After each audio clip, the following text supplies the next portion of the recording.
well ahead of last year's pace. Sorry about that. Right. Thank No, you. no worries. Okay, thank you, Nancy.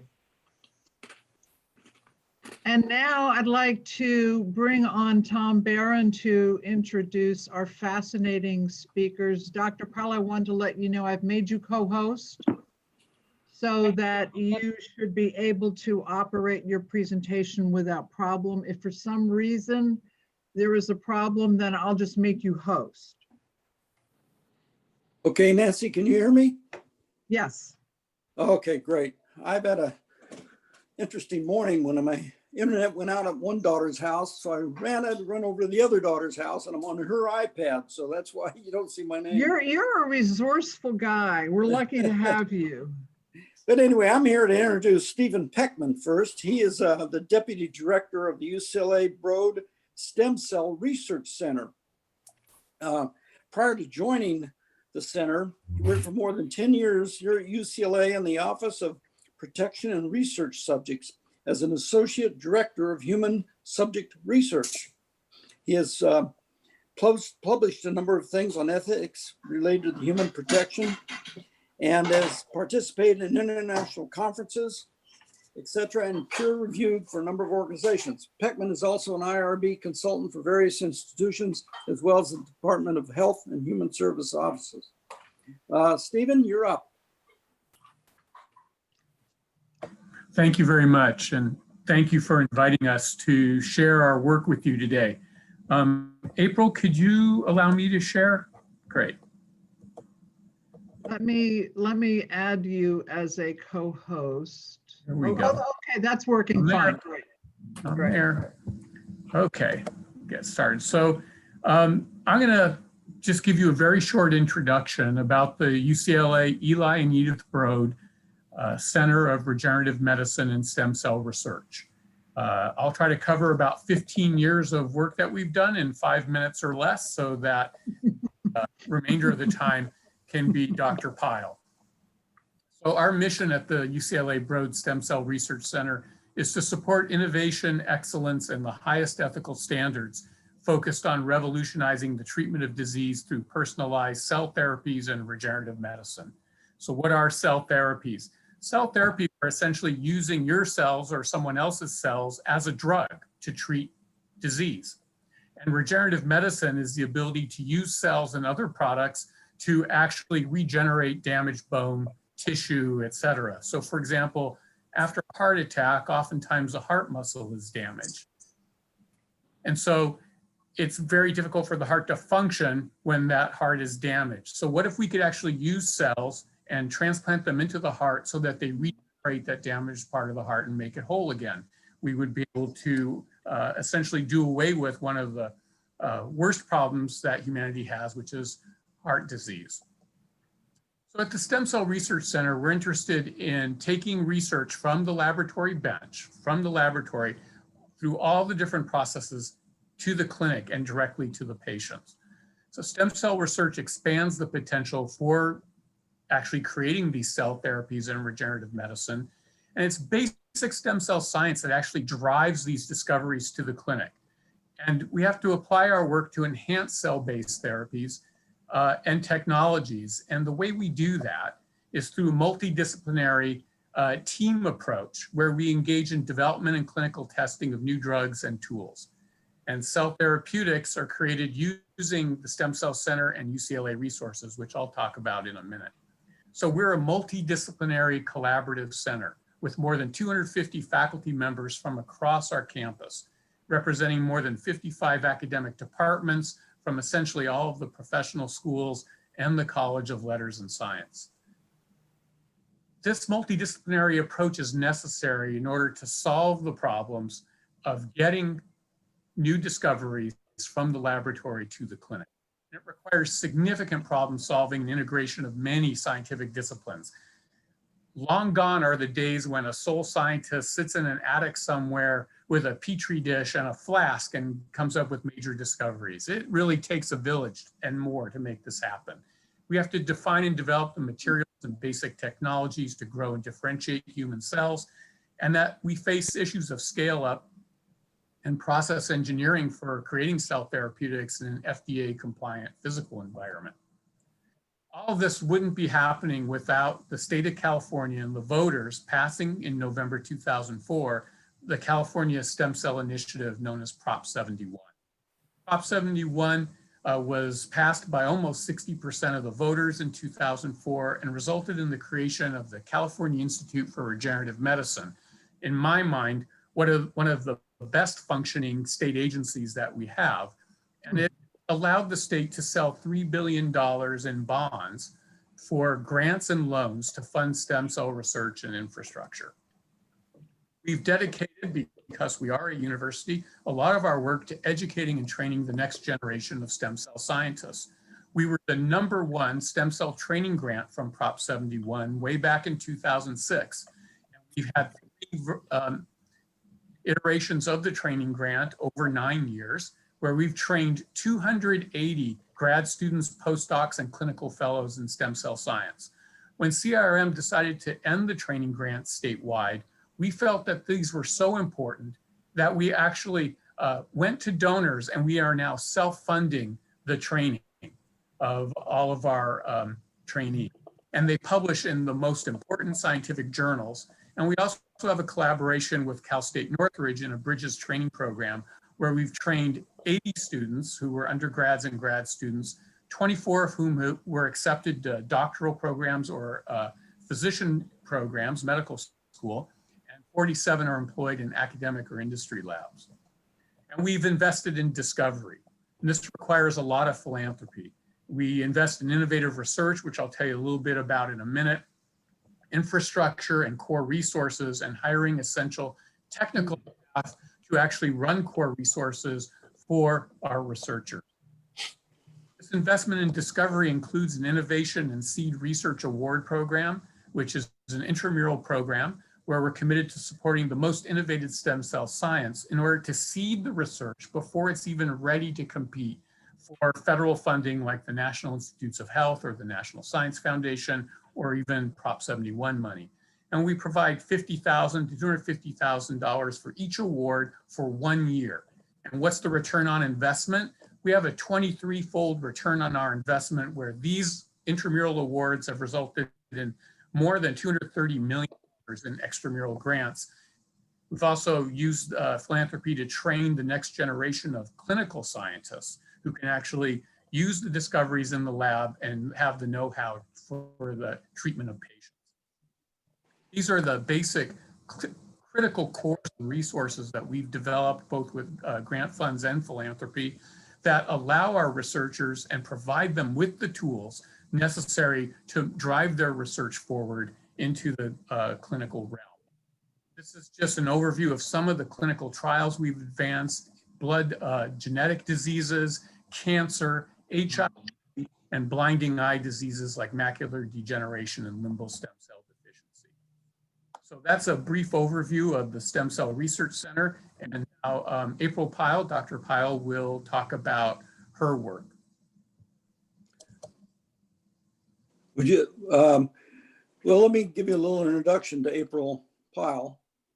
April Pyle is a Ph.D. and professor of microbiology, immunology, and molecular genetics.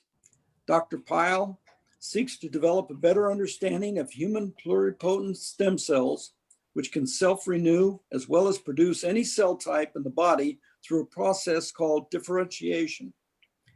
As we all know, medicine has come such a long way in the discovery, techniques, and healing of illnesses and disease in the last 50, 20, even the last 5 years. But the area of stem cell replacement therapy seems to be on the cusp of a gigantic importance. When I first read about Dr. Pyle in a UCLA magazine about her amazing cell research, specifically how pluripotent stem cells differentiate into skeletal muscle cells. But what does that really mean? It means her work has led to breakthroughs in solving the underpinnings of muscle wasting diseases such as muscular dystrophy. Now that's a big deal. And that's why I asked her to come on and explain what all this means in non-medical types and Rotary. Dr. Pyle received her doctorate degree from the University of Tennessee and completed a postdoctoral fellowship at Johns Hopkins University. Dr. Pyle, you are now on. Great. Thank you so much. Can everyone hear me and see my slides? Yes. Great. Yes. Thank you so much for that kind introduction and for having me out to speak to your group. I must say it's really exciting to see all your smiling faces, and I love that you keep this community going. It's really inspirational, and I applaud your efforts. So hopefully that I can share some of our recent work and findings and discoveries, and I look forward to hearing your thoughts. So I'm going to really start with the basics and try and tell you about what we live and breathe thinking about every day, which is the properties of stem cells. And I'll come back to how we interface those properties to make skeletal muscle. But a stem cell is really an amazing cell. And these are cells in your body which have the ability to self-renew, which means that they can make a copy of itself, an exact replicate of itself, of this pristine cell called a stem cell. Stem cells also have the property, as shown here, to differentiate into multiple cell types in the body. And so not all stem cells are the same though. So a little bit of definition and terminology is that there are two main types of stem cells. One is an embryonic stem cell, and another is an adult stem cell. And I'll tell you about both of these cell types in my talk. So embryonic stem cells are what's called pluripotent. And so there'll be a quiz on all of these terms after. You'll have to define the definitions. No, I'm just kidding. But pluripotency means that they have the ability to really differentiate into any cell type in the body. These have the ability to continuously self-renew or make new copies of themselves. And so what we're trying to do as pluripotent stem cell biologists is really harness that potential to think about how to differentiate them into specific cell types. We want to guide them. So we think about how to differentiate them, how to purify them, and how to use them, as Steve said, in regenerative medicine applications. They're differentiated derivatives. Another cell type is an adult stem cell type, and these are typically organ-specific stem cells. So you've probably heard of the gold standard blood stem cell or hematopoietic stem cell. This is a type of adult stem cell. Also, another type that we study is called the muscle stem cell or the satellite cell. This cell has these adult stem cells typically give rise to one lineage, right? So they give rise, hematopoietic stem cells give rise to all of the blood lineage cells. And muscle stem cells give rise to new myofibers, new muscle.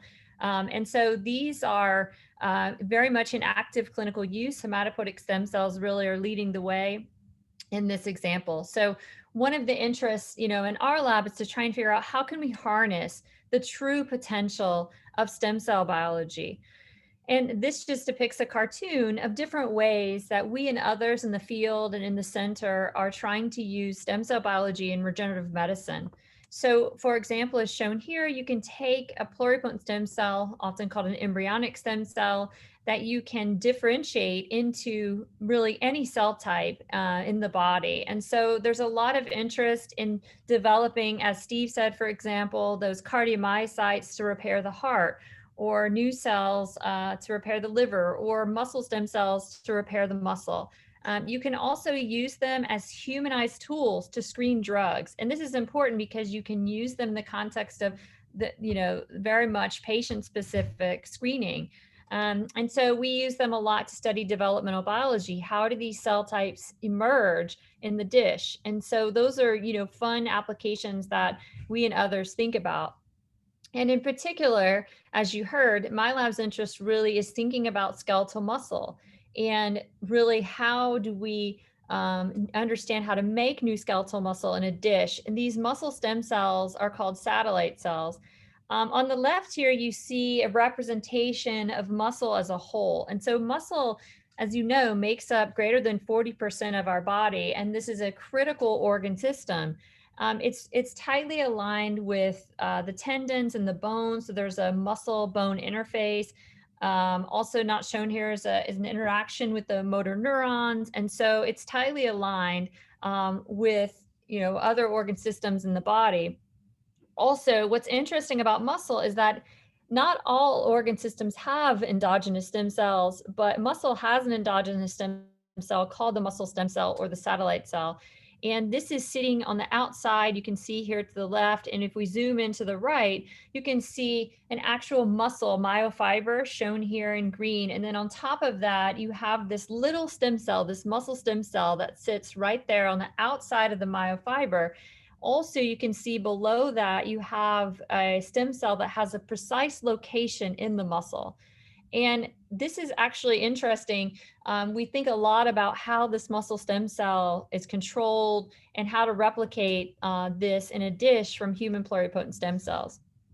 And one of the reasons we do that is because, as you heard, we study a devastating skeletal muscle wasting disease called Duchenne Muscular Dystrophy, or DMD.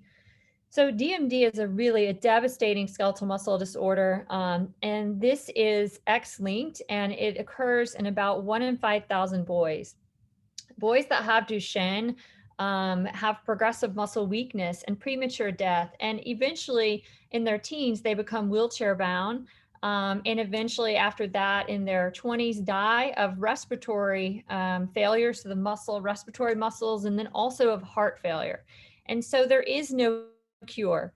And this is a really devastating pediatric muscle wasting disorder. So we've really kind of dedicated our lab's efforts to try and find cures for these boys and this devastating muscle wasting disease. So a little bit of terminology here. These Duchenne patients, DMD patients, actually have mutations in DNA. And so the reason why they're dystrophic or they have muscle disease is because of a specific mutation in a gene. And so remember, genes are really just segments of DNA. This is the DNA double helix shown here. And they have mutations in certain nucleotides. And so this actually leads to an alternative or an aberrant production of a protein, which is encoded by the DNA. And so that's shown here in a cartoon form. So this is a muscle cell membrane. And DMD or dystrophin is the critical protein that stabilizes the muscle cell membrane. And without this protein, you can see when there's mutations in the DNA, this leads to no protein being made. So there's no protein that can talk with the muscle membrane. And so this is devastating for the muscle cell. The muscle cell eventually undergoes death and then gets replaced and eventually wastes away. There's no more stem cells to really repair this muscle.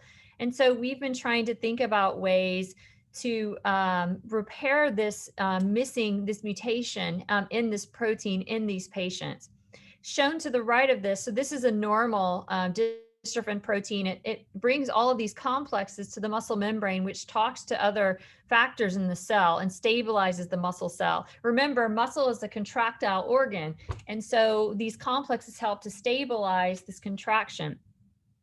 So there's actually an allelic disease or a disease that that is seen in the clinic called Becker muscular dystrophy. And BMD patients actually live a normal lifespan. They may have weakened muscle, but the reason that they live a normal lifespan is because they actually have some dystrophin protein being made. And so as you can see here in BMD patients, they actually have the ability to stabilize this muscle membrane. And so one of our strategies that we've been interested in the lab is to figure out how to revert this DMD. So you can see here in this, this patient sample that there's no beautiful green rimming the muscle myofibers in DMD patients, but in Becker muscular dystrophy patients, there actually is dystrophin being produced. And so we wanted to see, can we develop a strategy to help these boys to change the DMD phenotype into a Becker muscular dystrophy, which would enable us to extend their lifespan. And some of these Becker patients actually, really live into their 60s, 70s, 80s, and beyond. And so that was our goal, was to see if we could actually do this in the lab. And so one of the exciting things about UCLA that you heard from Steve is that we really are a huge effort from multiple labs. We're a multidisciplinary group at UCLA. And so I work with all of my colleagues, and I should say that many colleagues have helped me work on this project to make this happen. And so this project, the avenue that we wanted to look at was to take DMD patient samples so we can get biopsies from DMD boys in the clinic, and we can actually take their skin cells, bring them back into the lab, and revert them to a pluripotent stem cell state, which is shown here, and they're called human-induced pluripotent stem cells. And remember, these are these pluripotent stem cells that I told you about in the beginning that have the ability to differentiate into any cell type in the body. However, there's one challenge, right? Because these DMD patients actually have mutations in the DNA. And so we had to think about developing a strategy where we could fix these mutations. And so what we wanted to do was to develop an approach to actually fix these mutations using a technology called CRISPR-Cas9 gene editing, which I'll show you about in the next slide.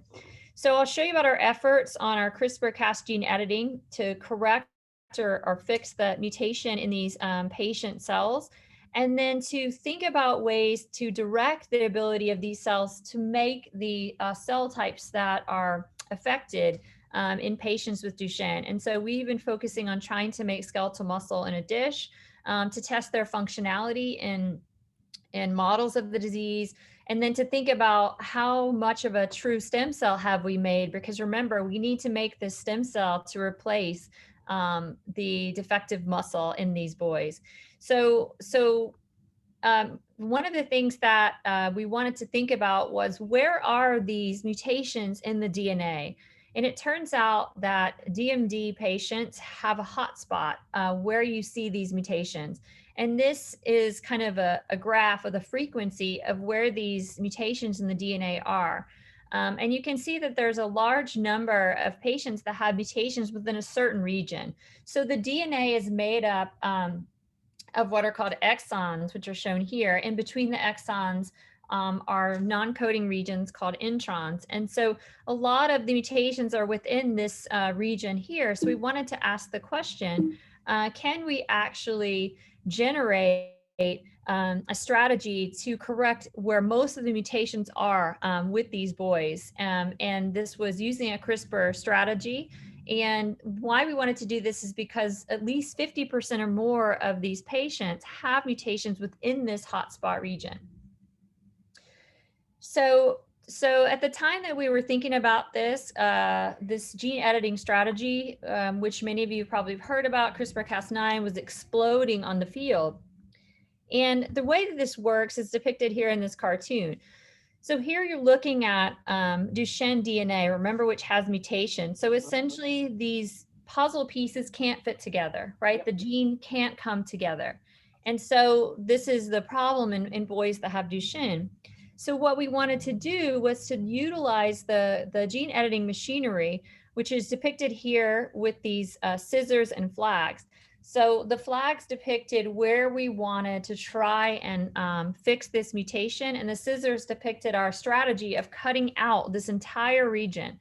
So that sort of was our approach, and we didn't know if it would work because this is a very large region. And so we wanted to see if we could actually remove this mutation across greater than 50% of the patient mutations. And what this would enable us to do was fit the puzzle pieces back together using this strategy. So our goal was to actually take out the entire mutation region to fit back together the DNA so that these muscle cells could actually restore the missing, to have the restored missing protein. And so long story short, which is shown here, after many years of work, I'm showing you our success here, that we were able to get this platform working. So this is showing you that we took a pluripotent stem cell that had these mutations, and we actually removed this region of exons 45 to 55 to restore this missing protein dystrophin. And this is shown in both cardiomyocytes and skeletal muscle. And so this is showing you what the normal muscle cells from DMD patient cells look like. And you can see after our CRISPR reframing strategy to cut out this mutation region in green, we're able to restore this missing protein. And we see this also in skeletal muscle. And so this is really exciting. We're able to restore the protein that's missing in these muscle cells. But the challenge is really, okay, now we've done this in the lab, how do we translate this platform in vivo? And so this is something that we're working on multiple efforts to try and figure out how to move this forward for this devastating muscle disease. And so there's a couple of different strategies. One is to directly deliver this platform as shown here using these inactivated viral vectors. And so this is something that we're using as just a carrier to deliver this CRISPR machinery. We've been working on other non-viral strategies using things like nanoparticles, which are just tools that we can carry this machinery to the muscle. And then we've spent a large number of efforts actually trying to develop strategies to fix these muscle cells that we make from human pluripotent stem cells and then differentiate them into the muscle stem cell. And then hopefully be able to give these muscle stem cells that are fixed back to patients. And so we're working on both of these strategies. And I'll just reiterate that the stem cell is a rare cell. So in order to understand how to make this cell, we have to think about, how did the cell normally come about in development? And this is important because the stem cells actually, as I said, are the true engines of repair in muscle. Every time there's an injury, this cell gets activated. So this is a cross section of muscle. So you take this muscle and you cut it across, you would see this is what the muscle looks like with these beautiful myofibers. This is dystrophin, again, what's missing in these dystrophic patients. And then any given myofiber with this cross section, you would see about 1 or 2 stem cells in any given cross section of muscle. And so they're rare, but they have a powerful job that upon injury, they activate to repair the muscle. So we know a lot about how they undergo repair, and we call myogenesis.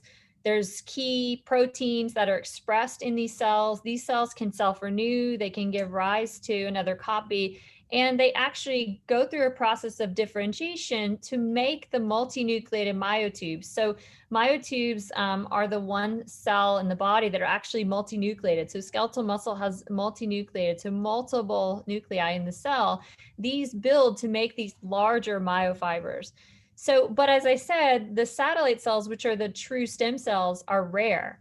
And so they're very difficult to obtain. To get a large number of these cells to transplant to patients would be very challenging. And so we wanted to see, can we think about making this cell in culture? And what's interesting is that if you think about how this cell behaves, it's in normal cells, you have a nice balance of stem cell behavior. So you have a population of stem cells that are shown here in the center that actually make more of themselves upon injury, and they maintain the pool of stem cells. So we all normally have enough cells over our lifetime to repair any injuries that happen in muscle. The cells actually will differentiate to give rise to a progenitor, and then these are the cells that are going to go on and build new muscle.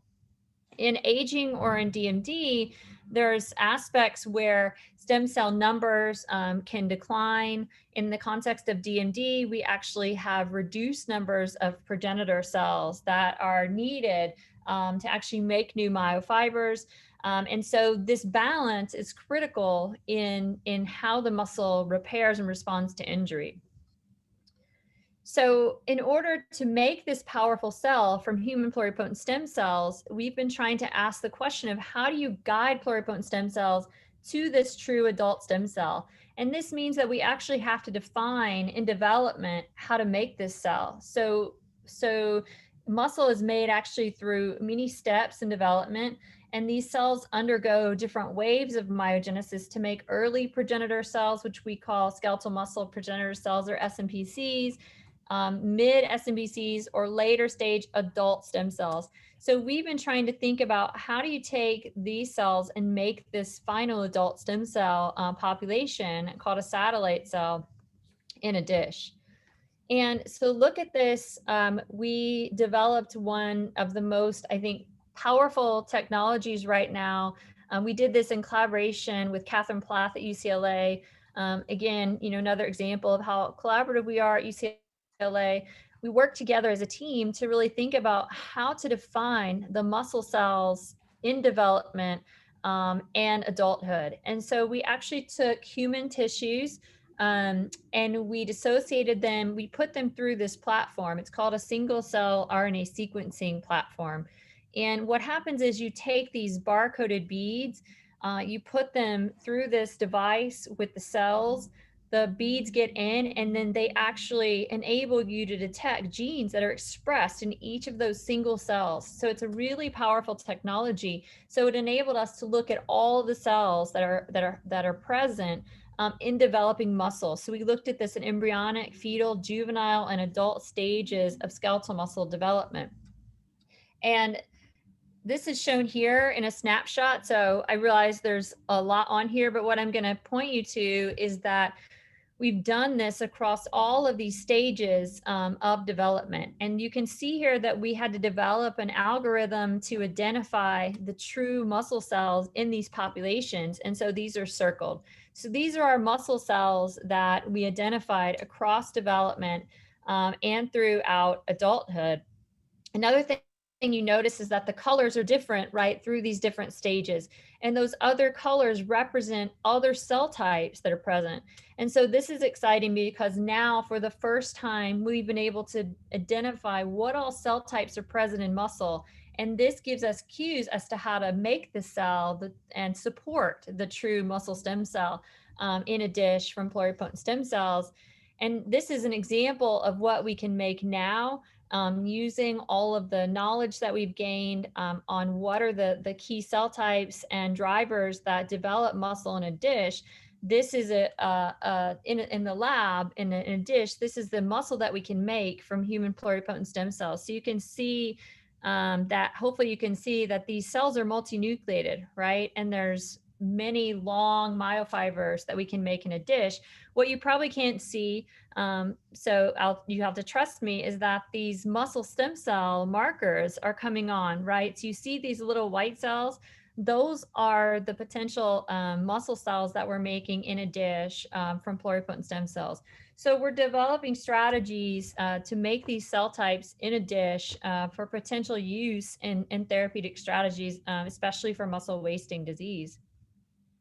And this is an example of testing the functionality of our cells so here we're using a mouse model of DMD. And what we've done is we've taken our cells using this CRISPR platform, we've corrected the patient cells, we've differentiated them into skeletal muscle, and these little green fibers are the new fibers producing dystrophin in this animal model of Duchenne Muscular Dystrophy. And so what we've been able to do is get whole regions of muscle to express the dystrophin protein, and therefore hopefully restoring function in these animal models. So we're looking at functional restoration with this platform now. Another interesting thing that we noticed from our single cell data, and this is just an example, so each of these little dots are single cells. And then what we do is we bioinformatically, or we look at what genes are expressed in each of these cells. And one thing you notice is that we have a large population of skeletal muscle. This is what we're making from pluripotent stem cells. We also have other cell types present, like neurons, neuroprogenitor cells, Schwann cells, and mesenchymal supportive cells. And so this is interesting to us because one of the key regulators of skeletal muscle is the nervous system. And so anytime skeletal muscle contracts, it's through tight interaction with the motor neuron. And you can see this motor neuron coming in here. And so we become very interested in the motor neuron skeletal muscle crosstalk. Here's our muscle stem cell, and muscle stem cells sometimes sit near this motor neuron innervation. These are other supportive cell types in the muscle. So we've been very interested in learning what happens if you put these motor neurons with the skeletal muscle in our platform. And this is shown here.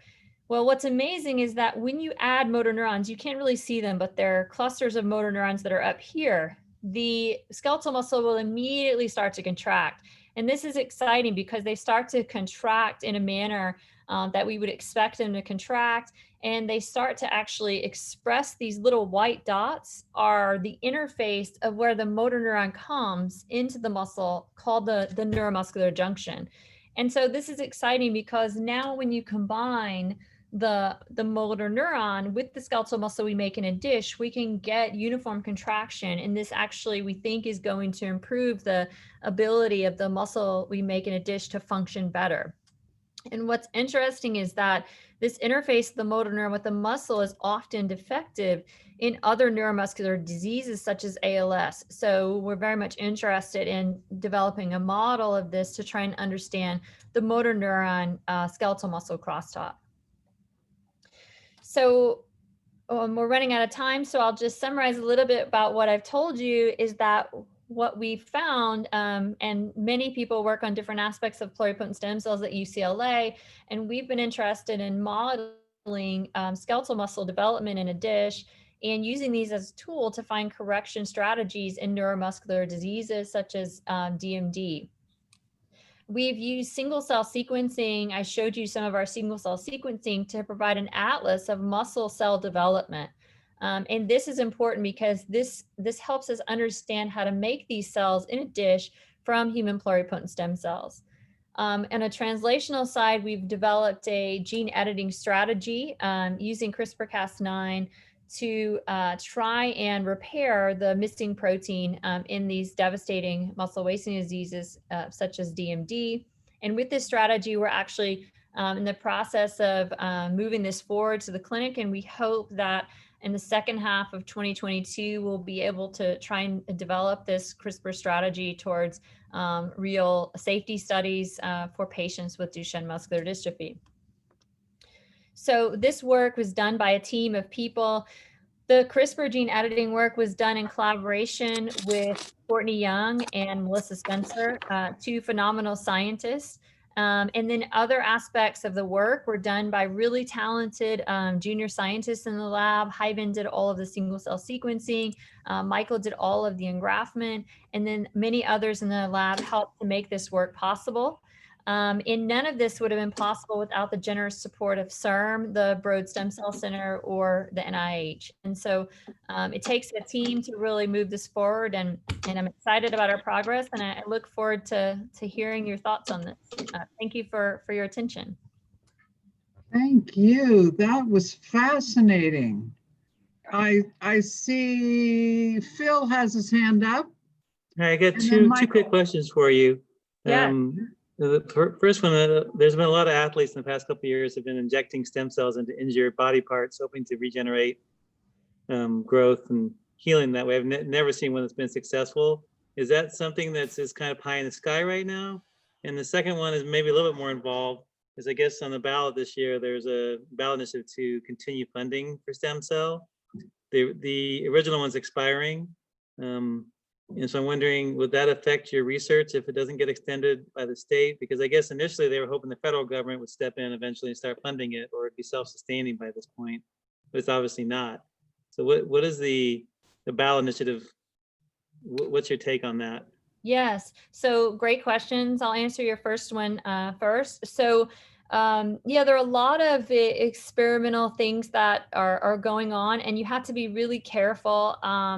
You know, not all stem cells are the same as I told you. And so any of these therapies, you need to really learn about, you know, what cells are being injected. And so in the muscle, the true engine of repair is the stem cell. And so other cell types that are injected oftentimes are mesenchymal stem cells. And as I showed you, those are present, they're supportive cells.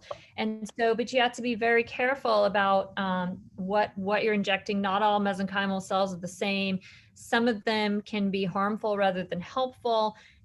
Some of them have a 24-hour benefit. Sometimes they bring in the immune cells to stimulate a response. So I think that you have to think carefully, you know, in the context of each injury, disease, and setting. So there's not, you know, one universal cure. I think that in the long term, we have to learn how to repair the muscle, and the muscle stem cells are really the key to doing that. So you know, that's my thoughts on what's being injected currently.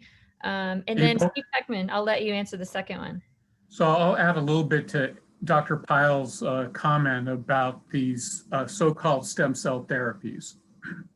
At this point, the Food and Drug Administration, which is the federal agency that's responsible for ensuring that all drugs and biologics, including cell therapies, as well as devices, have been proven. And proven means demonstrated, evidence-based demonstration over time to be both safe and effective. At this point, the FDA has only approved blood stem cell transplant for certain types of blood disorders, bone marrow transplant. All these other things that you're seeing athletes do are unproven. There is no evidence published anywhere demonstrating that these cells are both safe and effective. Those are very big risks that people are taking. And without the ability to actually track what's going on with them through a real clinical trial, we have no true scientific idea of what the outcomes are. Regarding the stem cell initiative in Prop 71, as I said, Prop 71 allocated $3 billion for stem cell research, and the agency that has been responsible for it, the California Institute for Regenerative Medicine, has done a tremendous job over the past 15 years. Those funds are running out. So there is a new ballot initiative called Prop 14, which is on the November ballot, which will sell bonds to allocate an additional $5.5 billion. Wow. Money is not being replicated anywhere else in this country or in the world that I'm aware of. So I'll give you an example of kind of where funding comes from. The National Institutes of Health in the US is the largest funder of biomedical research in the world. Wow. The NIH budget has essentially been flatlined for more than a decade. So if you take in how money increases in value or decreases in value, what you're actually seeing is a decrease in total value of that budget. When people submit grants to the NIH, they're peer reviewed by scientists for quality. Those that are considered meritorious are then recommended for funding. We're talking about tens of thousands of applications a year, of which 4 out of 5 applications considered meritorious through this review process are not funded. There's not enough. 4 out of 5 submitted meritorious grants are not funded, which means that there's even additional pressure on foundations, which have limited resources as well, to fund the research. So the experiment that was Prop 71 in the state of California, which made California the leader and cutting edge place for stem cell science, which is one of the reasons why we were able to attract Dr. Pyle to come to UCLA from Johns Hopkins, as well as many other young faculty, is the ability to fund this type of research. So yes, Prop 14 is an extension of the previous Prop 71 from 2004. I'm just gonna say one thing about Dr. Pyle. She didn't really mention this. These induced pluripotent stem cells that she's working with are a revolution in cell biology. So previous to the discovery of this type of cell, or actually the creation of this type of cell, biologists believed that cell development only went in one direction, from pluripotent to fixed cell. They never went back to pluripotent. Dr. Pyle, with a team of 3 faculty here at UCLA, all within the first 2 years of their first faculty appointment, successfully created the first human-induced pluripotent stem cell lines in California. They successfully competed with one of the most world-renowned laboratories in the world, Dr. Shinya Yamanaka in Japan, and essentially had this discovery at the same time. Now I'm gonna say, unfortunately for our group at UCLA, of which Dr. Pyle was an important member, their publication of this discovery was a few months later after Dr. Yamanaka. To tell you how important this discovery is, Dr. Yamanaka won the Nobel Prize. However, what I'm trying to demonstrate through this story is that 4 young faculty, all within the first 2 years of their first academic appointments at UCLA, teamed together from biological chemistry, microbiology, and cell and developmental biology, and they successfully competed with one of the leading labs in the world to come up with this revolutionary discovery. So our hat is off to Dr. Pyle and her colleagues, Amanda Clark, Bill Lowry, and Catherine Plath. And she is able to do this work on muscular dystrophy because of that discovery. So she's a real world leader in this effort. This is really awe-inspiring and truly impressive. I just want to stop for a moment because I have a feeling there are more questions. Your work is fascinating. We could probably ask you questions for an hour, and you probably don't have that much time. We normally end right at 1:30. So what I would like to add, if you're willing to stick around for a few more minutes, we would certainly welcome that. I want to give those who need to go an opportunity to do so, but I would first like to thank you, Dr. Pyle and Steve Peckman, so much for your time, your excellent presentations. And you've given us so much food for thought that I personally am grateful for that. And as in gratitude for your time with us, we would like to thank you by making donations in your names to the Westwood Public Library. And we will all be very interested in hearing about your work again in the future, I'm quite sure. And by the way, one last footnote before I open the floor back up for questions. My grandfather died of ALS.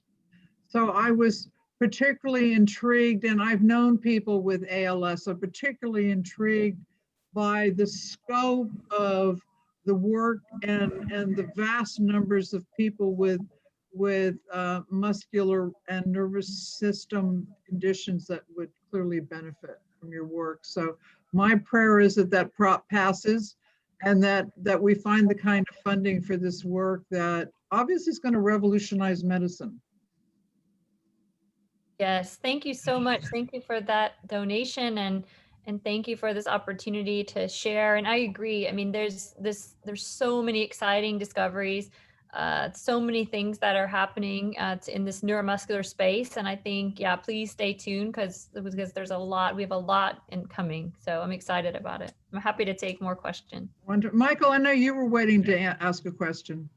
Well, Steve's kind of addressed some of it, but I was wondering if you were aware of the LA Times article within the last week that basically told us not to vote on the proposition because it takes bond money, and bond money has to get paid back first when we have a debt, and it'll subtract from other social programs we need in the state. And basically was saying you can get money other places. Yeah, Right. so I can let Steve answer, but I'll just say that the money that we've, had from CERM, 3 grants specifically to support aspects of this research, more grants that have supported infrastructure, scientist training in my lab have been instrumental. We wouldn't be here today without that. We wouldn't be able to do any of these discoveries. It's helped, set up many aspects of the Broad Stem Cell Center that we use every day. So to me, it's essential. I think that it's essential to keep this going at this point, especially as Steve mentioned, when the federal government isn't really interested in funding science right now. So we have to find a way to get support for this exciting work. So that's my take. Steve, I'll let you go from there. So I just need to start with a caveat. As University and State of California employees, I can neither support or oppose the initiative as my work at UCLA. Clearly, I am supportive of stem cell science, or I wouldn't be working in it. I think that the LA Times missed the mark in its evaluation. As I said, that it absolutely hits the mark in terms of, yes, it's going to rely on bond sales, and those interest on the bonds will have to be paid off. However, there have been studies done, and they're published on the California Institute for Regenerative Medicine website that show the return on investment, right? So I showed you our return on investment, which is we've taken philanthropic dollars and reinvested it into the most cutting edge research at UCLA, and we have a 23-fold return. The state is also seeing a return on that investment by employment in industries around stem cell science, employment at universities, the building of infrastructure, of companies coming to California actually to work here because we are the leading edge of this area. So what I can tell you is that the past is prologue. Prop 71 has been an amazingly successful experiment.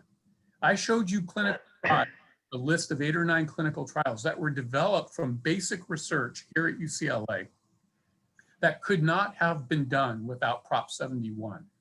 I can tell you, you can multiply that number by tens, if not hundreds across the state of projects coming into the pipeline, like Dr. Pyle's that are in the preclinical stage that are being set up to go to the clinic. Without Prop 71 money, this would not be happening. The hardest part of biomedical research to fund is that space between basic research to where it gets to the clinical trial. We call that the preclinical or translational stage. And this is where CRM has really focused your tax dollars, is to get us across this divide. And that divide has a horrible name. That name is the Valley of Death. And it's called the Valley of Death because that's where the discoveries go to die, because there are no resources to push them forward to the clinic. So this is where the Stem Cell Initiative in California has been incredibly successful. One more point and get to more questions, which is if you look at California agencies that are funded by your tax dollars, and I've dealt with them all my life. I'm born and raised in this city, and I've lived here most of my life. Compare the Stem Cell Initiative and the California Institute for Regenerative Medicine to the DMV or the Coastal or any other state agencies that you want to think about. This initiative has been incredibly successul. And again, if the past is prologue, one can only hope that if the new initiative passes, and I think there's good reason that we can have this hope, that it will be at least as successful as Prop 71. Thank you.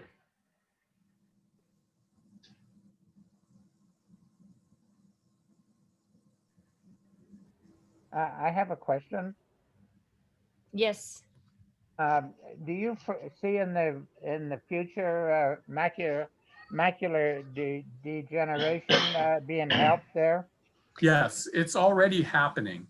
So I didn't have time to go into detail on this, but we have an actual clinical trial that uses human embryonic stem cell derived retinal. And the retinal pigment cells are the cells that are lost due to macular degeneration. So it's actually a cell replacement trial where we take these cells and we inject them into the eye, and more than half the patients have seen critical renewal of their vision in that eye. The problem, Wow. the problem with this clinical trial and the way it's being done, human embryonic stem cells are not the patient's own cells. And so you get an injection of cells from some other source, you run the risk of rejection. All those patients have to have immune suppression in order to avoid the immune rejection of the plant cells. Immunosuppressive agents or drugs have serious risks involved with them. And it also is a confounding variable in the experiment in that we know that immunosuppressive drugs actually impact vision. So how much is the drug, how much is the cell, blah, blah, blah. So we're taking Dr. Pyle's discovery of induced pluripotent stem cells, the patient's own cells, skin cells, and we reprogram them to make them go backwards to this pluripotent state and then push them to become those RP cells, the retinal pigment cells that are missing. And we're going to use those in the clinical trial. We will avoid the immunosuppression problem because there won't be an immune rejection because it's the patient's own cells. We have a very important grant from CIRM, again, to cover that phase between the basic science and the clinical, that translational phase. We're in that now. And we're hoping that we'll be able to take it to the next step and enter in a clinical trial in the next year and a half with the patient's own specific modified retinal pigment cells in order to regain vision. Again, the revolutionary use of the cells to address a horribly debilitating disease that really is a nasty impact on patients' quality of life. Yeah, and as you can see, it takes time to develop these strategies, right? So it's an investment in our future, and I think that's key, right? Like this is just these are stepwise. We have to be safe, and so a lot is in the pipeline. It just takes time. Gail, I think you had a question next. A lot of good news. Thank you both. I had a quick question. Oh, wait a minute, I'm sorry, Gail is next. Okay.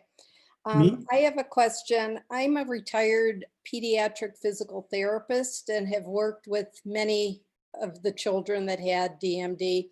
And I'm wondering, I think I read that in 2022, you might start actually doing something to help the children. And I was wondering, are you going to do it to the children at all stages, or I know once they get to be teens and they have a lot of permanent deformities, and I'm just wondering what you're hoping to prevent and if there's some correction possibilities there. Yep, that's a great question. So what we're hoping to move to right now is to test this platform in larger animal models to really look at safety studies and efficacy. And if those studies, are successful, which we expect there will be, then we'll start to, at that point, closer at the timescale I mentioned, to start thinking about what the clinical strategy would be. And so our hope is that we can enroll patients that are young boys. And so the younger, the better, because as you said, what happens is eventually as the stem cells get exhausted, there's so many repairs that are needed. These cells and the muscle gets replaced with fat and fibrotic tissue and extra matrix, fibroblasts, other cell types that secrete these other proteins, and it stiffens the muscle. And then eventually, they lose a lot of muscle to be able to even support themselves, as you know. And so the goal would be to get in as early as possible when there's still, a large number of muscle cells there. And the goal would be to deliver the gene editing strategy directly to muscle and to heart. So we have a lot of exciting preliminary data that it's working really well in the mouse models. So we need to move to larger models to verify this. But that would be the goal, is to first start with directly delivering the correction machinery to muscle and heart to try and restore enough dystrophin. So remember that muscle is multinucleated. So if you have any nuclei restoring dystrophin, then you can stabilize the muscle, a large part of the rest of the muscles. So the hope is that, we can at least get to 15. I mean, it's been shown there's in clinical trials right now that as little as 1% dystrophin restoration has a huge effect on muscle function. So we're hoping to get upwards of 15-20% dystrophin protein being made with this platform, and that should really have huge gains in function. And so that would be the goal, to go early before these other side effects are there. Thank you. Wonderful. And John O'Keefe, you had a question. You're on mute, John. Have you gone to the private foundations for funding? Like I was thinking about Gates to get funding, or are you just depending on the state funding? Yeah, that's a great question. So this work that I told you about was funded by CIRM and was portions of the basic single cell sequencing were also funded by the NIH, but we have been trying to get funding from foundations such as the Muscular Dystrophy Association. Unfortunately, right now, due to COVID, they haven't really been able to fundraise this year. So that's been a lapse, but we are talking with the MDA, and for sure, foundation support is key. Also renewing CIRM to enable this getting over this valley of death. We're trying all avenues. Support for research comes from various places, and it'll come from the state and federal government. It comes from foundations, and it comes from donors, right? From philanthropy. And we use all of these sources for all of our research, including the training and education that I told you about, right? Even our training program is funded through philanthropy. The problem becomes, as the federal government flatlines or reduces its science budget, it puts additional pressure on foundations and increases competition for those limited dollars as well. Right. Yes, almost all of our work is funded through multiple sources, foundations, philanthropy, and tax dollars, either at the federal or state level. Thank you. Kurt, I Thank saw you. you with your hand up. Yeah, I have a question regarding the work that's going on in broad spectrum antiviral work or immunization against broad spectrum antiviral. Will that eventually interfere with virus initiated CRISPR sequencing? That's a great question. That's a key point that you should be a scientist. So that is right, a key safety issue. What's the safety of delivering this CRISPR-Cas9 platform? Because we know there's going to be an immune response. So for sure, the body's mounting an immune response to the way that we're delivering it. It also, Cas9, which we're using, comes from a bacterial original, protein. And so there's going to be an immune response. So there definitely will need to be a tiered anti-immune strategy given as a cocktail to prevent an immune response. One of the things that I didn't tell you about that we're also working on is a strategy that we feel is going to be beneficial, which is going to be a redosing strategy where part of the challenge is that people are delivering so much that there's a huge immune response activated. But if you can lower the dose that's given to patients, which is what we want to do, we want to go in with a low dose, but we want to go in with small, low numbers of doses using an anti-immune response cocktail at the same time that we've been working on. And I've been doing this in collaboration with Melissa Spencer and Courtney Young that I mentioned. And so then the strategy would be to be able to not have to deliver such high amounts that it's going to mount a huge response. We expect there will be an immune response. This can be handled by anti-immune response drug cocktails, which are currently used in the clinic right now. But it has to be, specifically tailored to that dose that's being delivered. It's an important question, and it's something that definitely is going to be part of the clinical strategy. Thank you. Nancy? Yes. If I could interrupt just for a second, Sure.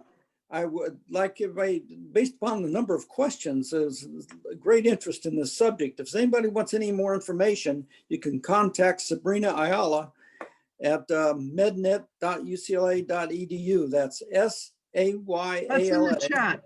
I'm sorry, Tom, to interrupt. She put the information in the chat. Okay, great. You won't have to read it out. I apologize for interrupting, but our great minds think alike, because I was just going to say, this is the most questions I think we've had in some time. And it's a tribute to you and the importance of your work and the quality of your presentation. And I have to think that there will be a number of our members who will be interested in being able to keep, stay in touch. Well, and the exciting minds here and the scientists in training, I can see. Any more questions? Nancy, if I may, Yes.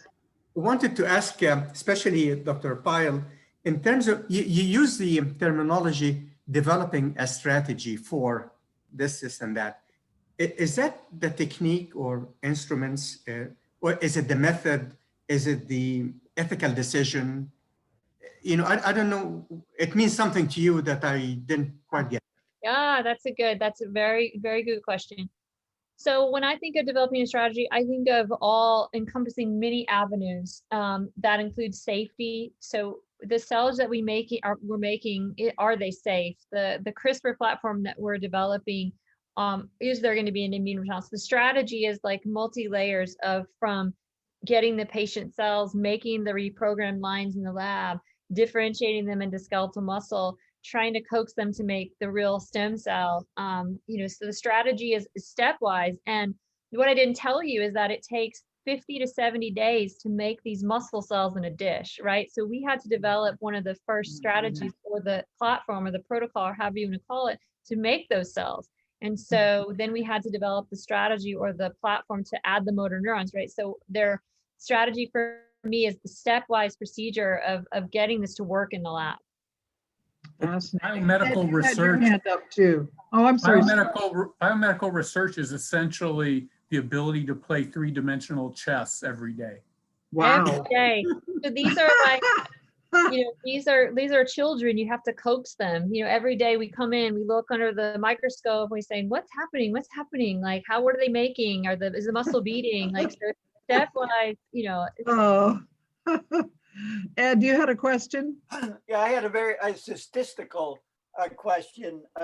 You had indicated MD is 1 out of 5,000 for boys.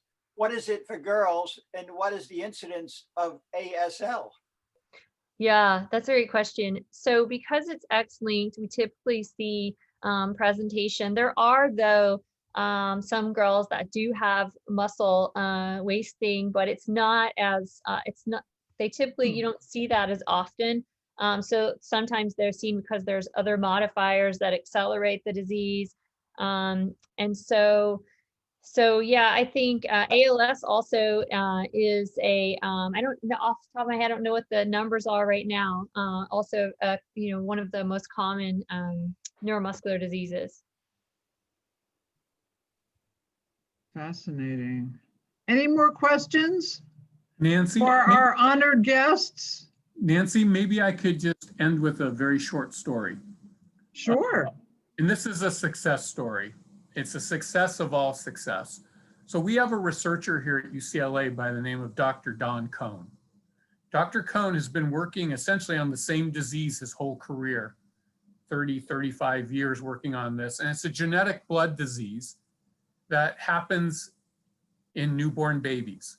And essentially what this disease is, and some of you may be familiar with it, it's called severe combined immune deficiency.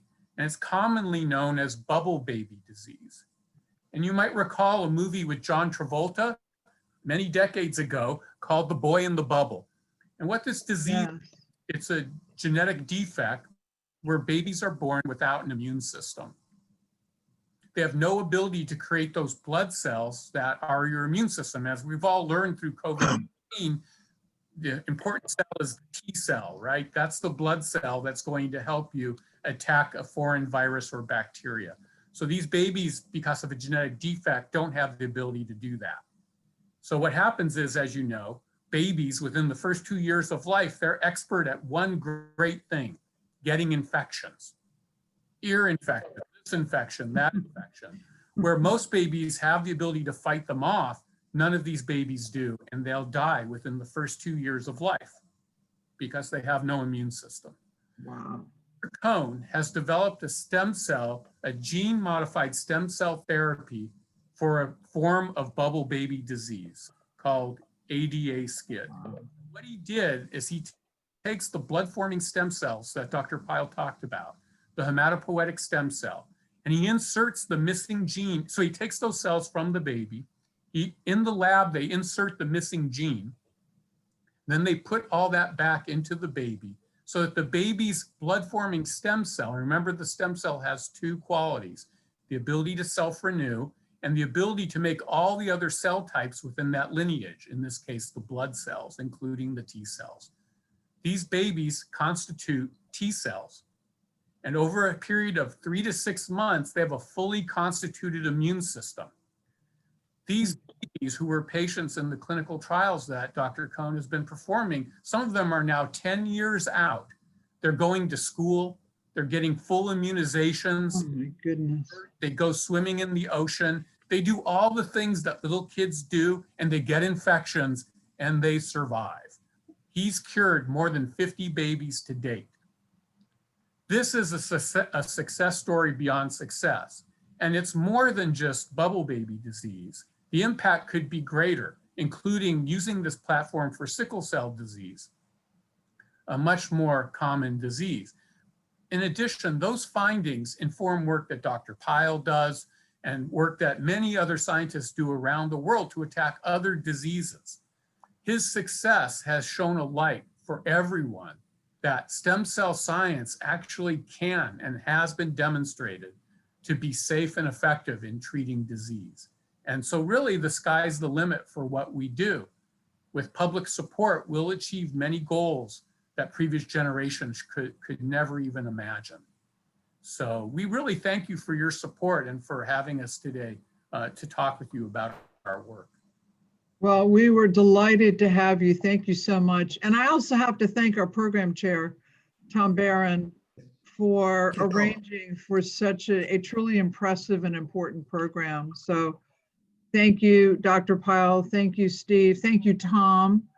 And we'll be really interested. I know a lot of us will, I personally will, in hearing more about your work as you move forward. So again, thank you so much for a very worthwhile meeting today.